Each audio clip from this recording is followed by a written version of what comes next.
Assalamu alaikum, my name is Berak Hussain and I'm a psychotherapist from Canada. So the topic inshallah we'll be discussing is mind, body, heart and soul, a mental health and wellness approach to Imam Mehdi. I'm hoping from this short discussion that people will have a better understanding of what is mental health and wellness, how it impacts us, what the Islamic connection is and how it's connected to the Imam. I hope that this can empower people, especially the youth, to learn more about themselves, especially their well-being, and again, how to connect that to the Imam, to be ready for the Imam. Heart, mind, body, and soul, inshallah.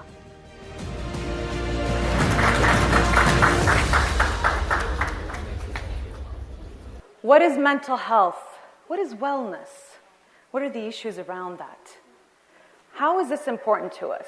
How does it impact us? How is it connected to Islam? How is it connected and related to the Imam of our time? If you look at the definition here, mental health, as defined by the World Health Organization, is defined as a state of well-being in which every individual realizes his or her own potential, can cope with the normal stresses of life, can work productively and fruitfully, and is able to make a contribution to his or her community. That sounds pretty normal, right? We can all connect with that. Another definition here talks about striking a balance in all aspects of our lives, whether it's the social, the physical, the spiritual, the economic, and the mental. This sounds pretty much in line with our Muslim morals and code of ethics, wouldn't you say so? But what's missing here? Submission to Allah subhanahu wa ta'ala. But we can still connect with that, would you not say so? Definitely something we can relate to. So how then is mental health, wellness, mental illness connected to Islam? Let's first understand the difference between mental health and mental illness. Would you say that we all have mental health? Yes? Would you say that we have physical health? When you hear the word physical health, what comes to your mind? Please share. Shout it out. Art? Cholesterol? Heart, sorry. Cholesterol, yes. Diabetes. Any positive things with physical health? Exercise, nutrition, etc., right? How about mental health? When we hear mental health, what comes to your mind? Please tell me. I can't hear very well. Anxiety, depression, happiness, bipolar. So you notice what I said, mental health. I didn't say mental illness, mental health. We all have mental health according to this definition. What happens when you don't take care of your mental health? When you are off balance, when you don't take care of your nutrition, when you don't take care of exercise, when you don't take care of your sleep, when you don't take care of negative and toxic energy or people around you, when you're not taking care of your spirituality, when everything is off balance, just like your physical health, it will impact your mental health. So that's not a scary definition. That's not a taboo definition. Wouldn't you say that we can all connect with that? Right? And how is it then connected to our faith when we're talking about balance and wellness and spirituality and connectedness and good relations and taking care of oneself? Taking care of oneself. Keep that in mind. Imam Mehdi alayhi salam has this beautiful quote where he says, divide your time into 4 parts. An hour to Allah subhanahu wa ta'ala. An hour to work, to provide for your family. An hour to socialize with friends, those who are trustworthy and can keep your secrets. And lastly, an hour for yourselves, in where you can perform what you desire without falling into haram. This is talking about wellness, would you not say? Dividing up your time to God, to yourself, to your family, and to yourself. This is very related to modern and contemporary psychology and wellness theories, where 1400 years ago, the Imam, so to speak, prescribed how to divide up our time and take care of this balance. Whereas you look nowadays, this 8 dimensions of wellness is very similar to what the Imam described to us 1400 years ago, would you not say? Let's continue with the connection to Islam.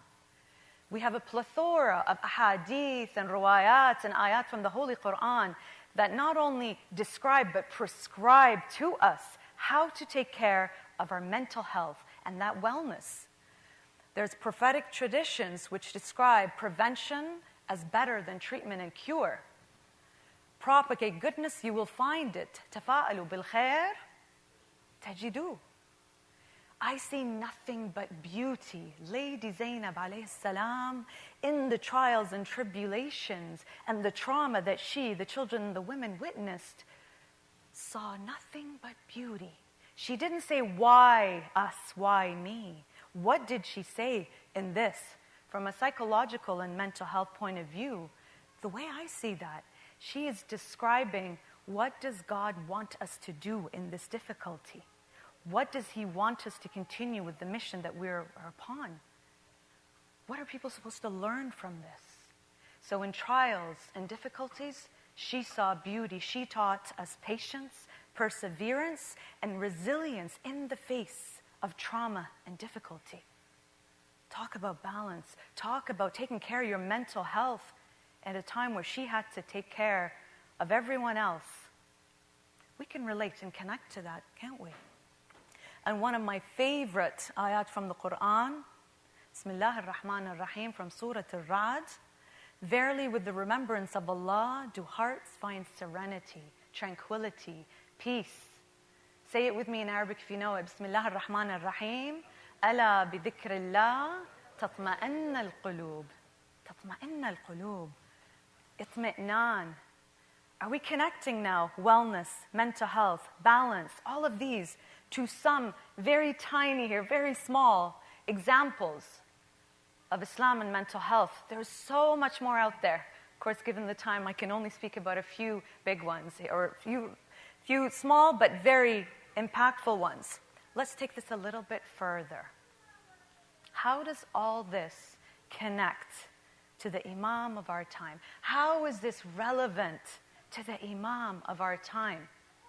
We don't really think about mental health and the Imam of our time, do we? Not really.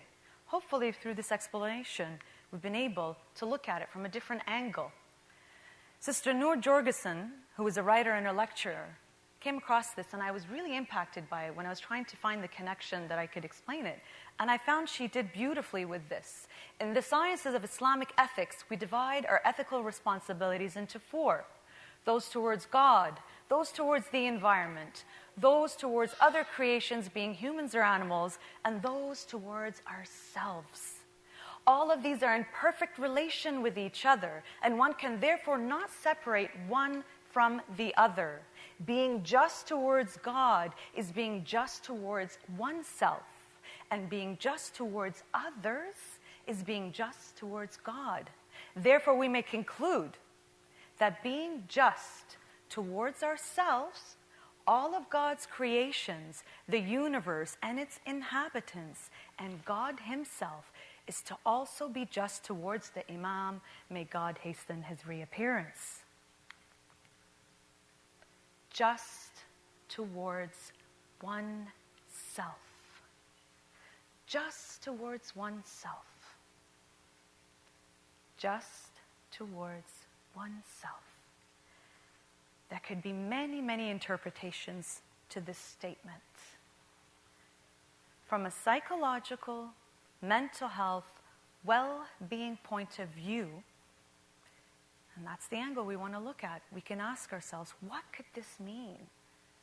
From the little that we have explored with this topic, what could this mean to you?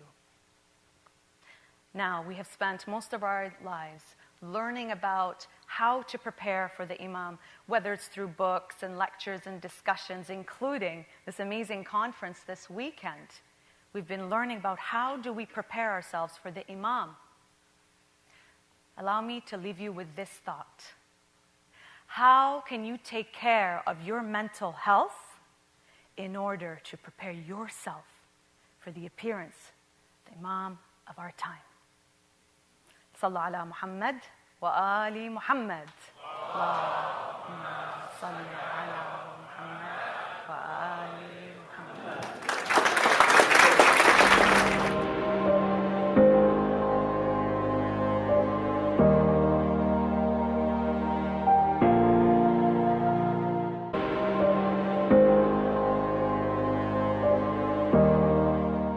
That time, right? So when we get distracted and sidelined, with social media, with perhaps going after finding a job or getting good grades or trying to find a husband, right, spouse, or children perhaps, or busy with family problems, et cetera, et cetera. When we get caught up in all of these different challenges, right, we forget our ultimate goal in this life, which is what? To submit to Allah subhanahu wa ta'ala. As Muslims, that is our belief, right? It's to serve and submit to Allah subhanahu wa ta'ala. And if you are off track with this ultimate goal for the dunya, right, you get caught up with all of these distractions, right? And it becomes so easy to get off track. Like when you've got school, you're not thinking about, oh, I'm going to think about building a house for my akhirah. You're not really thinking that, right? You're thinking about, oh, what I got to wear to get to school or anything like that. Does that make sense? Like you're thinking about short-term things that you need to get done now, but we're not really thinking about the akhirah. We're focused on this right now. This becomes problematic for us as Muslims when we get caught up in the dunya with the distractions that we forget how to cope with our faith. Somebody mentioned here, becoming 40, I want to make sure I spend the rest of my life right.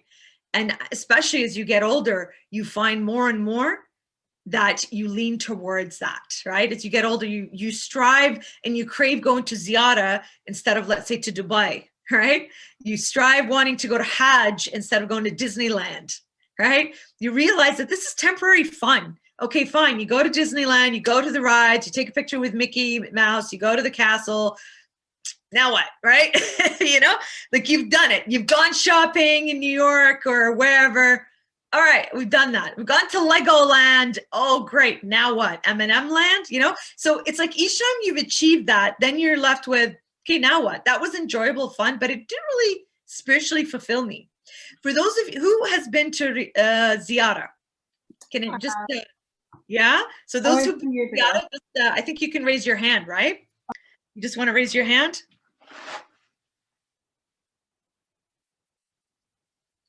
Okay, so I'm just looking through to see here. So those of you who've been to ziyarah, you can just put a thumbs up or hands or type it in. I just want to see. So a few of you have, right? I pray, inshallah, all of you get the opportunity. So for those of you who've gone to ziyarah, when you've gone there and been there, and you've experienced, let's say you've gone to Ziyarat al-Arba'iniyah, that is a life world changer. When you go on the 3-4 day walk, when you arrive to Karbala for the first time from Najaf, and then you go through all of, you know, the julus at night, and then you actually get inside, and then when you finish that whole beautiful experience, you connect with new people and you do your ziyaras and you go back home. What happens to you after you go back home? There's almost this thirst and craving to want to come back again, right? For those of you who've gone, yeah, I see the smiles and the nodding. Absolutely, there's this huge, huge craving to want to come back, because part of you spiritually, you were naturally inclined towards the spirituality of connecting like that, right? And especially as we are brought up in our homes with the love of the Ahlul Bayt, alayhim salam, we want to see them in person, so to speak, right? So here, what you see is a goal that you were striving towards going to ziyarah, and you want more of something like that. Or you hear about from those people who've gone and you haven't gone yet. I can attest to you, the first time I went was years ago. I didn't understand as a younger person what I was doing. I also went to Iraq during the time when Saddam Hussein was there. So Arba'iniyah was nothing how it is now. In fact, it was silent. I remember there weren't people in the city, and Karbala is my hometown. So I primarily spent most of my time with family. I didn't really understand ziyarah because people didn't hold religious gatherings and majalis. I remember one family member held it, but they had to get permission from the security at the time and the police, and they were actually monitored. So this is how we do it now. Those who've been, you see it, it's out on the streets, right? But what you see here is during that, when I first went, my focus was playing with my cousins, you know, and just being with family that I've never met before. Years and years later, for a long time, I wasn't able to go. And there's this desire and craving to go. And finally, when my whole goal and attention was to be there and go there, you know, nothing else mattered here. You know, sure, education, family, work, absolutely. But then there was a focus that helped me just look at that and desire and want that I wasn't distracted anymore by this stuff. I used these worldly things, school, work, all of that, to help me get to that goal. Paying for the trip, for example, right? And being physically fit for the walk, which I was still numb after 3 days. I think most of us who did the walk were struggling, right?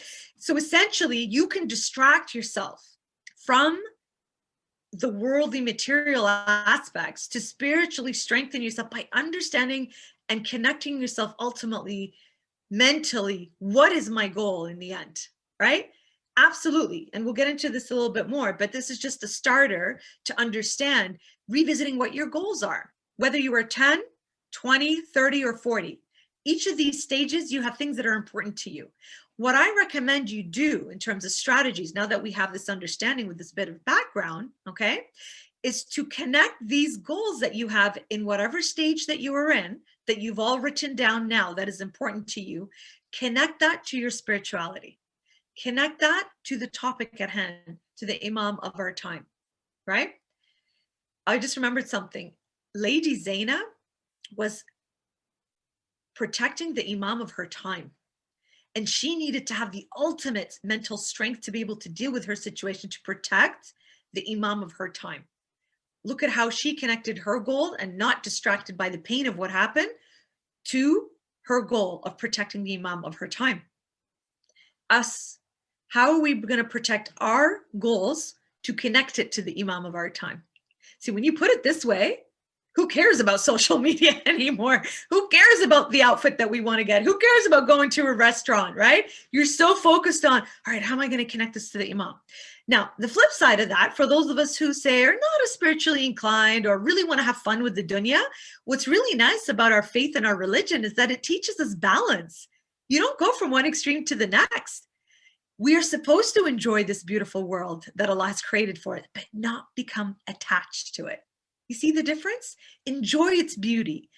Enjoy the beauty of nature. Enjoy, if you are wealthy, enjoy your wealth, but also don't forget those who need that, right? In charity and helping others. Enjoy, get a nice car, get nice clothes, but don't forget to clothe other people, feed other people while your nafs, yourself, also wants those things, right? So it's all about balance. You can have a good time, right? And just like the quote we mentioned earlier of Imam Musa al-Kadhim alayhi salam, divide your time into 4, not literally 4, of course, but parts, right?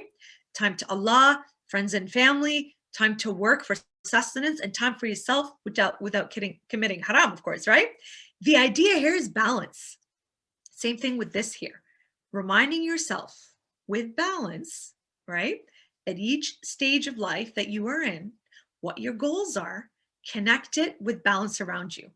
You want to have fun, be healthy, and fitness, you go take care of that with the gym, eating healthy, time for your du'as and spirituality. When it's time to pray, really approach your prayer as, and you've heard this often, I'm sure, approach it like it's your last prayer. How are you going to pray that, right? You're going to be praying from your whole being, right?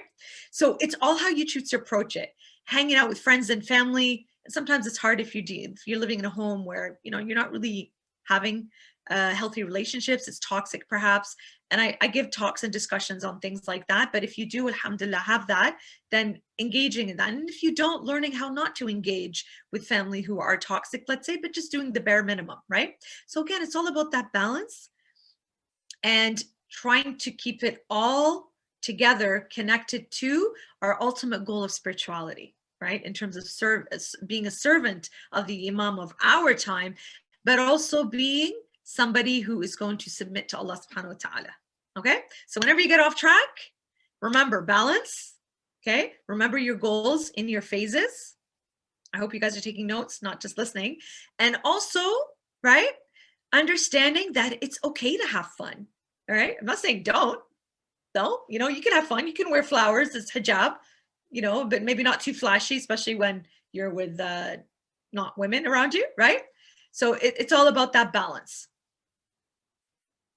Yeah, for sure. And like speaking of goals, right? So in order to adapt these new habits and achieve short-term and long-term goals, is it obviously essential to follow the right steps, right? And become successful. So if we wish to adopt new habits, for example, reciting a few verses of the Quran every day, gaining knowledge about Islam through books or lectures, which will bring us closer to our Imam, inshallah, like how do we go about it? And how should we set these goals and, make sure that we stick to them exactly? Because that's the hardest part. Like you can come up with a list of goals, but like really sticking to it is probably the most challenging part for most of us, especially like with our, most of us have school or, kids and everything. So it gets like, becomes too much. Let's first understand what habits are and what routines are. So this is a little bit of psychology here, all right? Once we understand this, then inshallah, we can answer the question from the perspective of my work. So when we take a look at habit formation, this is the process by which behavior then becomes automatic, right? Habits can form without a person intending to acquire them, right? That's why we say sometimes you pick up habits from people, but they can also be deliberately cultivated, all right, or eliminated to better suit one's own personal goals. So habits are built through learning and repetition. And a person is thought to develop a habit in the course of pursuing goals, for example, such as driving to a destination or satisfying an appetite, right? By beginning to associate certain cues with behavioral responses that help you meet the goal. So for example, turning at certain streets, for those of you who've learned how to drive or soon will be, right? Or stopping at the drive-through with a familiar sign or a similar sign, right? So over time, thoughts of the behavior and ultimately the behavior itself are likely to be triggered by these cues. So when you see the turning sign or you see the Timmy's, sign, you're automatically going to go to it because you've developed it into a habit now, right? So a person may not fully be aware of how her habit works, right? Habits are built to make things happen without us thinking too much about them. Consciously intervening in one's own habitual behavior likely won't come naturally. So breaking a habit, on the other hand, can require some effort and consideration, right? Let's say people are smoking or unhealthy eating habits, or maybe too much social media. That requires effort and consciousness and awareness to eliminate that type of behavior and reduce it. So now that we have a better understanding of what habits are, how they develop deliberately or subconsciously, right? In terms of how easy it can become to develop, but also harder to break, let's look at now how we connect this to our goals in terms of how we can stick to them and motivate. So again, we need to revisit what our goals are. Just like we said earlier, these questions are beautiful as they're built right upon the other, right? Revisit what your goals are. What's important for you right now? You want to do well in school. You want to take the night off tonight. You want to have a relaxing weekend. You have a weekend full of studying because of assignments and midterms, ABC, whatever your goals are. Long-term goals, right? Our short-term help us with our long-term. So let's look long-term dunyawi. Dunya, materialistic, worldly goals. We mentioned earlier careers, right? We mentioned school, family, things like that. Let's specifically look at career. All right, do a little career counseling right now. We're going to work backwards. And this is how I help students at the university when I used to do a lot of career counseling, which is one of my favorite things to do as well. So all of you right now, think of a job. For those of you who don't have a job yet, or are in a job, you don't like it. For those of you who are students and looking towards in the future, what you'd like to achieve with the work, or for those of you who are already in a job, thinking about what else you'd like to accomplish or achieve, right? Right, all of you right now, think of it or write it down. I'll give you 10 seconds. Somebody have the Jeopardy song on. Or we have the Molud. All right, so just jot it down. Think about something that you want to achieve when it comes to work, career, school, if that's part of where you're at right now. If that's not part of it, think of something else that's related to that. We're just using this example here because I think most of you are students, right? Most of you are students. And to those of you who are not working or not students, please think of something long-term that you've been wanting to achieve, right? And then we will work our way backwards. All right. So those of you who'd like to share, because it's always fun to be interactive, you can shout out to me or write down, what are your career aspirations? What would you like to achieve in the future? I would like to become an anesthesiologist. MashaAllah, very important. Yeah. Or maybe because I'm doing a bachelor's in biochemistry right now, or maybe something like that. Yeah.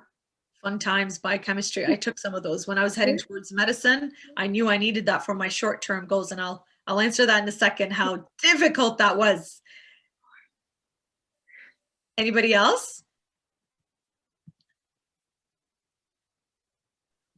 I would become a dermatologist. A dermatologist. I have here people saying graduated in researching, wanting to switch into art therapy. Amazing. Have a career in which I can help people, teaching other students about Islam, thinking about a teacher of Islam. That's beautiful, mashallah. Something related to human geography and anthropology. Wonderful. So you see how long-term you want to be, this is your goal, right? Now, let's work backwards. Long-term, this is the career, this is the position, this is the place you want to be. Let's work backwards. So this means you need a certain level of education or a certain path of education to get there. You need a degree, a diploma, certification, qualification, professional schools, right? In order to do that. Example, my field.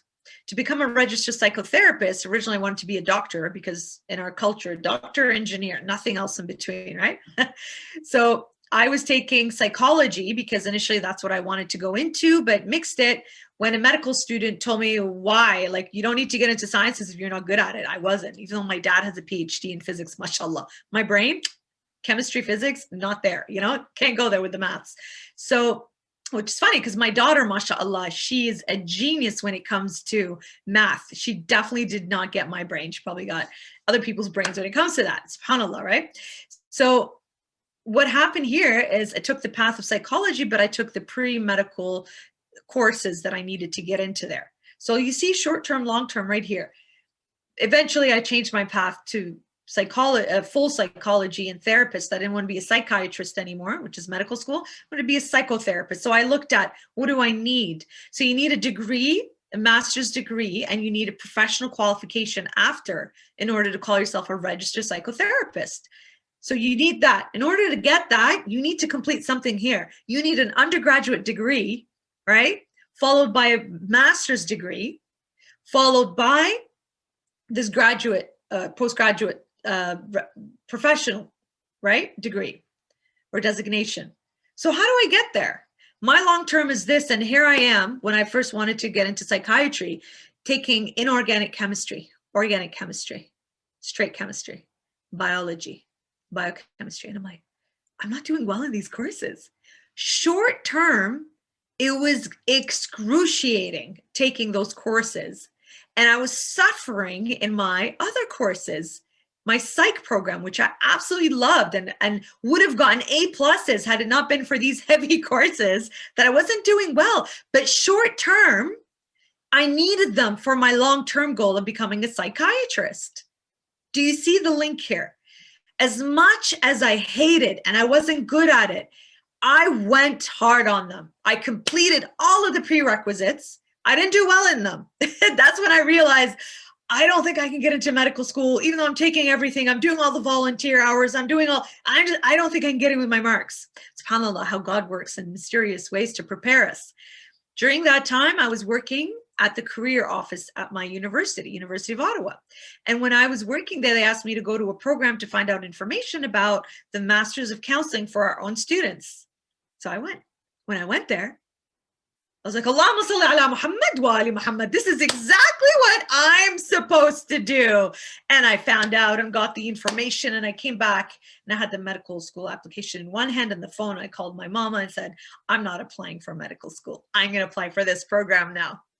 Now, I had to go through all of this though. Short term, it was very painful, and it was really hard to understand sometimes why you have to take courses that you feel are not going to be relevant to your goals later on, but you need to take them sometimes to get you there.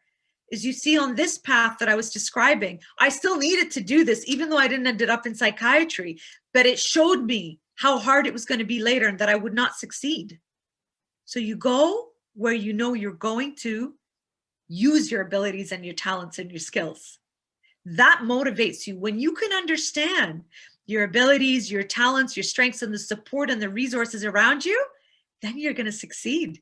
And look at what my marks were after that. I was into the A's and A pluses again. I was writing all these essays, mashallah, all the research. I was getting great marks again. I lost my scholarship the first year because of the science courses. Alhamdulillah, my marks were excellent. When I applied to my graduate studies, even then I was excelling. That's because I found the path. Even though the short term was really hard, I found eventually the path to the long term, which then motivated me. When you do well, it motivates you to do even better, right? And sometimes you have to push yourself, meaning you lose sleep, right? You have to sacrifice playtime, friends time, gym time perhaps. And I don't advise cutting out gym, sleep and all that. That's important, but student life demands that sometimes, right? When you have crushing deadlines. So these short-term pressures, if you can focus on your end goal, mine was to become a therapist, it got me through. It got me through. And not only did it get me through, while I was working in that path, it opened up a whole world. I ended up researching Islamic counseling theories and practice, developing a model that I'm now using to work and implement with the marja'iyah that I'm working in. I never would have thought that at the time, for example.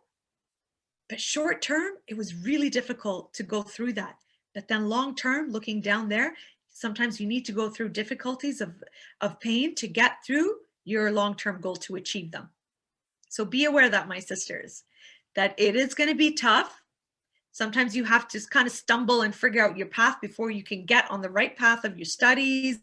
Could be finding the right husband, problems with friends and family. It's okay. Sometimes you get distracted and unmotivated. But in the end, as Muslims, as the lovers and the followers of the Ahlul Bayt alayhim salam, we have the ultimate role models that can really empower us and inspire us and remind us when we're feeling off track. And we're human. It's okay to have down days. You're going to be distracted. You're going to be unmotivated. You're not going to have days where you're bang up there. I'll give you an example. Yesterday, I had a 2-hour group, a working with emotions group at my work, and I had patients, and I had my daughter home from school, and I had to cook, and I had to this and all that. For all of this, except the night before I had a migraine. I know when I have migraines, and I've learned the hard way that when I get a migraine, it's not just pain. I'm actually going to be off track completely afterwards, dizzy, fatigued, weak, not at my strength and level and my potential of what I can achieve. And I work out. Yesterday, I couldn't do that. I just barely got through the day, asked for support from my mom. And, I said, no, I'm going to sit on the couch after dua come out and I'm going to watch my TV show. And I took the night off. My goal was to work out. But there are days where you're just not going to feel it. And it's okay, we're human, to put it aside. And quickly, before we go on to the next question, I just want to remind you, through the inspiration of the Anbiya and the Ahlul Bayt, which is where I draw me personally and how I share it with other people, the passion, they also showed us it's okay to show emotion. You're allowed to have down days. Did they not grieve for the losses of their loved ones? Were they not happy in times of happiness? Right? So they were human in that sense of expressing and showing emotion. And we're allowed to do that too. You're allowed to be on top of the world with energy one day, and other days you're sitting on the couch eating chocolate and watching TV for hours. That's okay. As long as you know that's short term. And then if it gets too much, you go and ask for support. Sorry, I just got way into your speech, so I completely spaced out for a sec. It's almost Namasa, but I'm going to quickly ask our last question. So taking everything we just learned into account, what are 3 steps we can focus on to begin our journey of becoming the best versions of ourselves? All right. So you ready, my sisters? Write these down. All right. 3 steps. We've already started earlier with some of this, right? So now think of, according to the appropriate age you are in right now, think of what are important goals for you to achieve. You can start with today. What is a goal that I would like to achieve today? What is a goal I would like to achieve over the weekend? Okay, it could be something like that. what is a goal I would like to achieve over the next week? What do I want to accomplish over the next week, the next month, the next 2 months, the next year? It could be related to the holy months that we are in these days, right? We've already finished Shahr Rajab, now we're into Sha'ban, and then we have Shahr Ramadan coming up soon. So it could be goals related to that. It could be goals related to your schoolwork, for those of you in school. It could be related to your career, your family, your home, personal development, spirituality, whatever it is. Think of something you'd like to achieve over the next while. All right? So set your goals first. So write down what you'd like to achieve for your goals.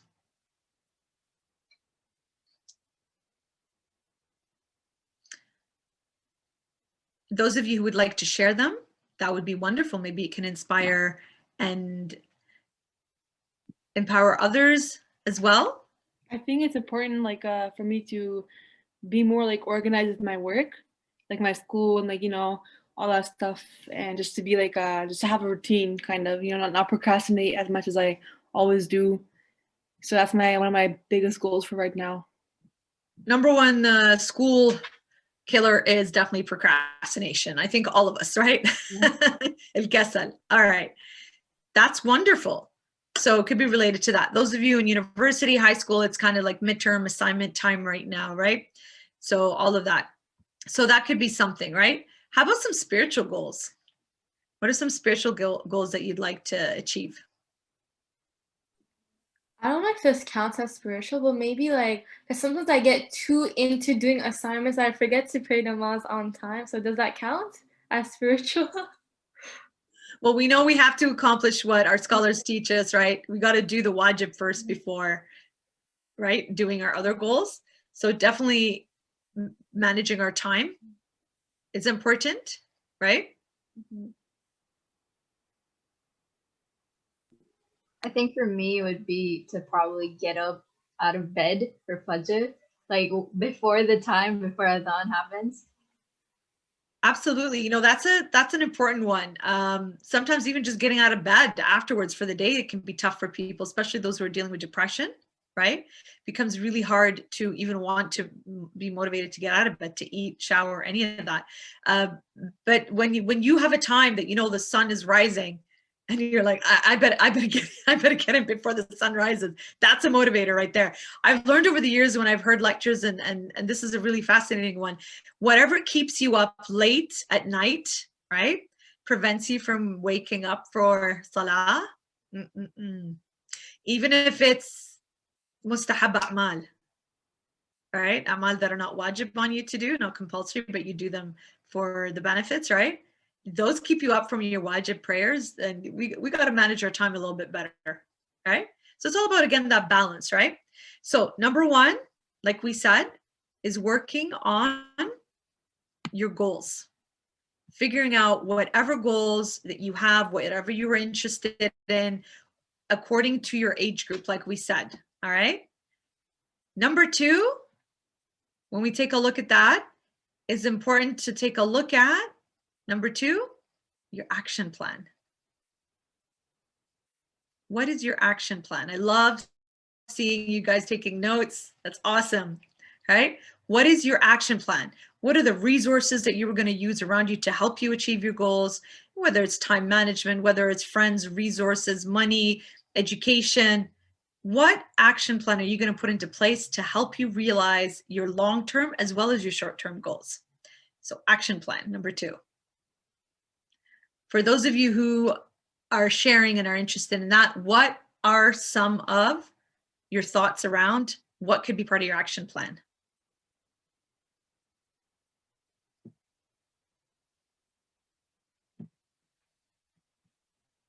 Who would like to share? I guess set an alarm for exactly when it's namaz time, so I know, okay, Anam, stop, you need to go for it, you can do it after. I put more than one alarm. Yeah, more than one.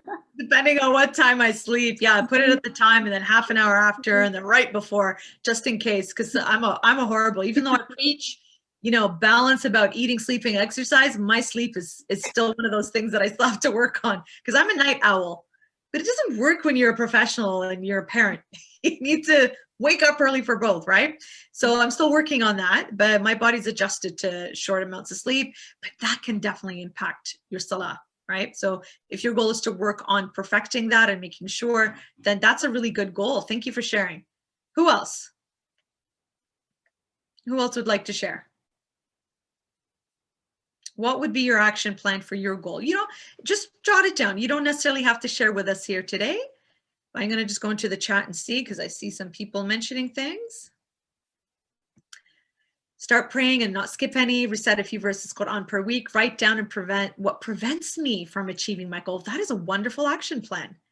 Writing down what prevents me from achieving my goals.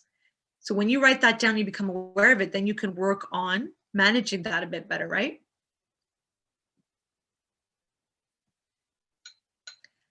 How else? Maybe to prevent like procrastinating, you can write like a schedule or something, like plan like what work you want to get done at what time. Exactly. And you know what? I've done this like hands-on with students sometimes. You know what we do? I'll get them a calendar. I don't have it in this office here, but in my office, we have a calendar that has a 4-month for the term, right? And what we do is every month, we'll write down everything that they have to achieve that month, assignments or whatever it is, right? And then so for week 2, week 3, week 4, you need to do that. But then you have your daily list, right? So it could be on your phone. These days, the phone's really good to kind of plan things out. There's some really great apps and agendas, or old-fashioned, you have a good old-fashioned agenda where you can write things down. I still write things down on sticky notes sometimes, as you can see here. And then I'll have it right in front of me on the screen, and I'll come back and tick up, because then if it's all jumbled in here, it's hard to follow. So a really great strategy is taking things out from here and writing them down in front of you.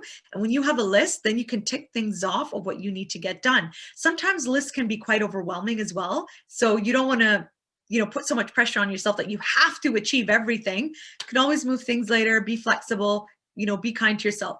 When I travel, or when I used to travel, we don't travel really anymore now, obviously. I used to have lists, whether it's to ziyara, whether it's for speaking events or conferences. I'd write down a list, everything from what I'm taking for clothes, what I'm taking for treats and gifts, giving to people, my notes, shoes, all of these things. I'd actually write them down, and then I tick them off, things that I need to buy, because then you forget. That's so much. So it's really important to make lists that don't overwhelm yourself with that, and be flexible with yourself if you can't get it all done. Make sense? Yeah. And then finally, so with our action plan, which could include all of what you've mentioned, you want to, what do you think is the third one? What do you think is the third one when we're talking about trying to achieve our goals? You have to like follow the action plan. Definitely following it. But before we get to following our action plan, perhaps let's take a look at how, and you've had your action plan, but what kind of resources and supports are you going to be using along the way, right? Using your supports and resources to implement your action plan, whether it's time, whether it's money, whether it's, like we said, making the list, whether it's asking people for support. That is a crucial step in helping to achieve your goals, right? And sticking to them, is using the supports around you and not to be shy to reach out for supports when you need them. So this is a really important one to reflect and think about, right? And along with that is the motivation for you, but also the rewards for you. Giving yourself rewards, right? Giving yourself if I finish this, then I get to do that. Don't give consequences. Rather, is you set up your goal with the shart of the stipulation of what it is you want to achieve. You got your action plan to observe yourself, and then you continue on with rewards at the end of, when I do this, I get the night off. If I finish my assignment today, I get to spend the night with my friends. I get to go and have some treats. Or if you've been healthy all week, then you can have a cheat day. Just be careful not to overdo it, kind of thing. So rewarding yourself positively, along with the resources and the supports around you, can be really, really important and can help you stay motivated as well. Being compassionate to yourself is crucial to helping you continue on this, because it can be really tough sometimes, right? So giving compassion to yourself, especially if you're not getting it from people around you, right? I remember when I decided to switch paths from medical school psychiatry to psychology and the social sciences, so to speak, my mom was very supportive. She said, yeah, Ali, go for it. My dad, on the other hand, was not very supportive as a scientist. He wanted us to go into science. In the end, alhamdulillah, we have a scientist, or my brother became an optometrist. He studied chemistry and then he became an optometrist. So we have a doctor in the family after all, different kind of doctor, but alhamdulillah. So sometimes, asking for support, being resourceful, being creative, and giving yourself rewards is really important. So these are some of the strategies I personally use in my life, as well as with my students that I work with at the university, clients whenever I help them. So there's so many different ways. So many different people are going to give you so many different ways. There's no one way of doing it. There's no one right way, right? So you can incorporate things from our Islamic counseling and psychology theories. You can use even from non-Muslim sources, as long as they don't contradict our own faith. Why not? Whatever motivates you in a halal way, go for it, learn, right? So these are some strategies that I use with my own clients and my own self as well, inshallah. And always, I believe in positive reinforcement, especially when it comes to parenting, to ourselves, to each other. Because then when you give yourself a consequence, well, I didn't do well on that exam, I'm not allowed to go out, or I'm not allowed to get this or that. That's a negativity, right? That puts a lot of, and negativity kind of sets you backwards. So what you can do is say, all right, so I didn't do as well as I'd like to this time. I'm still going to reward myself by taking the night off. That will help relax my stress, get rid of my stress. And when I'm mentally stable and mentally healthy, then I'm more likely to do well moving forward. So you see the difference there? Yeah. Okay. I'm cognizant of the time because Salah is almost here, Salah time, and we want to achieve our goals by praying on time, right? So I think that's our last question. If you want to jump into Q&A, or if anybody has any reflections. Like you said, it's namaz time, and it was my goal to pray namaz on time. So I think we'll just take 5 minutes for one question that someone sent in, real quickly. How can we break habits that are addicting? For example, listening to music, which I feel like for especially young people is very, very hard because we're just surrounded by it. So absolutely. And it becomes really, there's a whole science and research and studies around music and mood and energy and all of that. So I'm repeating what I have learned from Islamic scholars, is that you can't say all music is haram, right? So we need to understand that first. Music is not haram. There are styles and types of music that are not permissible, right? And so when it comes to addiction, if you're listening to the types of music that are not permissible, then we have to talk about certain things, which I will in a second. If you're listening to music that is permissible, why stop, right? If it motivates you, it makes you happy, it's got depth, it's got, reflection in there, it's spiritual, right? It's energetic, and you're not linking it to the haram, then it's a positive thing for you, right? I think the question is more related to this aspect, right? Yeah. So if you're listening to music that is not permissible, treat it like a bad habit that you need to break, right? First of all, it's hard to do cold cut turkey. It's hard to do that. So what you perhaps want to do is reduce the amount, lessen how much, right? This is where compassion comes in, right? Instead of that black and white, stop, it's haram, you're going to hell. Let's take a step back and say, all right, I'm going to do my best here. I'm going to reduce. If you're listening to 2 hours a day, all right, start by 15 minutes reduction. Okay. I'm just giving an example. I don't think we just sit there for 2 hours listening to music. That's a lot of time that you've got on your hands, right? Just an example. So reduce it. Day by day, reduce it. Because what happens with an addiction, any kind of substance or reinforcer, the more you get of it, the more pleasure it gives you. Then you've got the dopamine release in your brain and all these chemicals, the happy hormones that make you feel like you want more of this thing. So the more you have, the more the threshold becomes for you to want to reach it, right? It becomes really hard to reach that threshold. So what we want to do is slowly get ourselves trained to reduce it. This is slowly how you can reduce that, right? Replace also this type of non-permissible music with other music that is permissible, right? So if you're used to working out to really, you know, bad gang, like reggae, like swearing type of music, you know, talking about all sorts of, I'm not going to detail, you guys know what I'm talking about, then perhaps you can, you know, replace that with something that has a beat to help you work out, but not necessarily has these types of words, right? I honestly love listening to Latmiyat when I work out. You guys hear Latmiyat? Like some of the, especially the Iranian ones that are so fast beat, or, oh yeah, there's some really great Latmiyats out there, Nohas, that you can listen that can help with the workout. Man, whenever I hear the name of an Abbas and a Latmiya, I'm just fired up, ready to go. You know, totally. Yeah. And I've got my Ya Ali and Ya Abbas, you know, on my hand, you know, those bands. So I'm just absolutely motivated when I see that.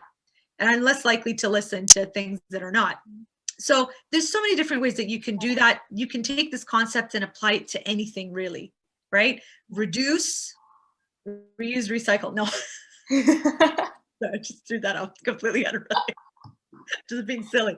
But reduce, replace, and reinforce, the 3 R's. The 3 R's, yeah. Remember that, write it down. So I just made it up. So reduce.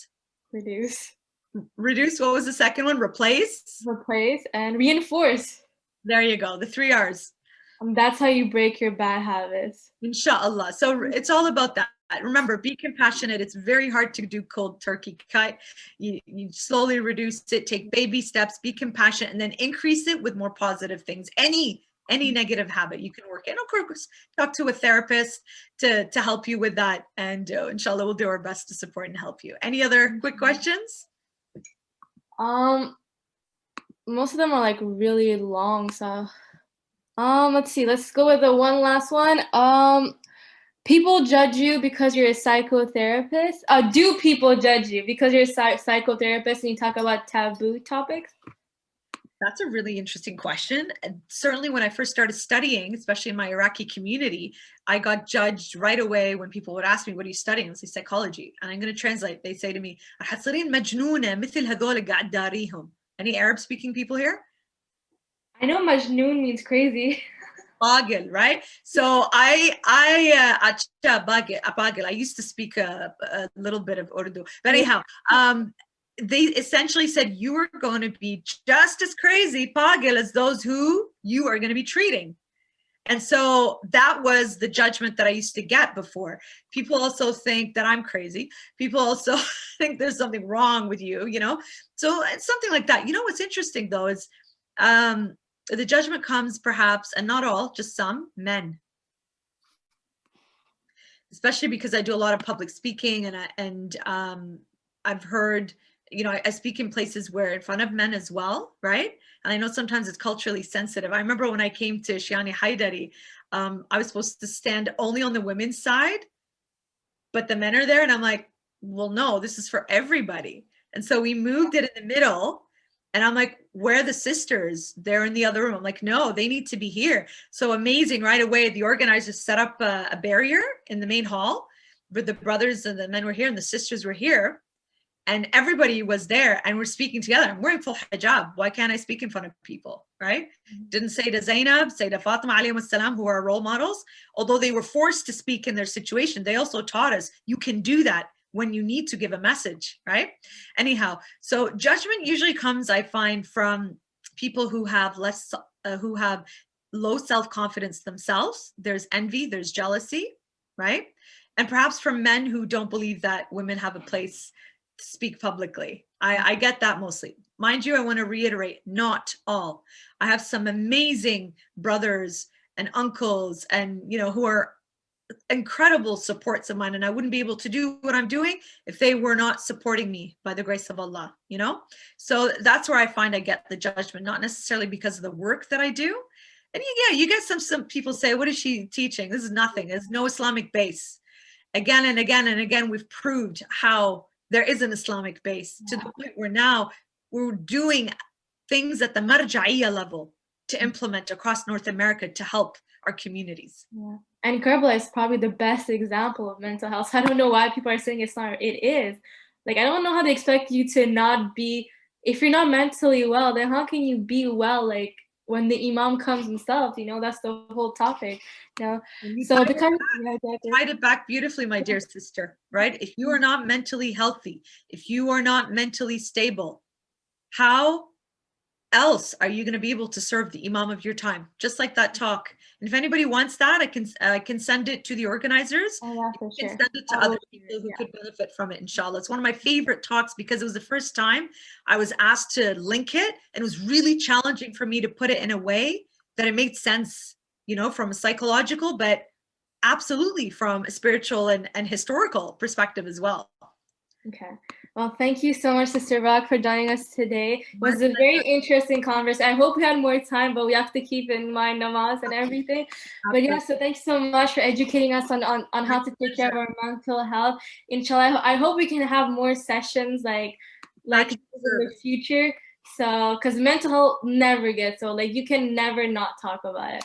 So I will Inshallah, at your service. Now, just quickly before we go, anybody has any personal questions or they're struggling or anything like that, I don't do private practice. However, I have a list of counselors, Muslim, Shia, that do private practice. So if anybody does want to talk to somebody and needs help, please reach out. You can reach out through my email, themuslimcounselor@gmail.com, Instagram, Facebook, and I will do my best to give you that list. And also you can use Nasiha, which is a free helpline here that we have in North America, trained by Muslims and trained counselors that can help you, inshallah. So please, I don't want people to feel that perhaps their questions weren't answered or if they're struggling, they can't reach out. Please do, inshallah, we'll do our best to connect you.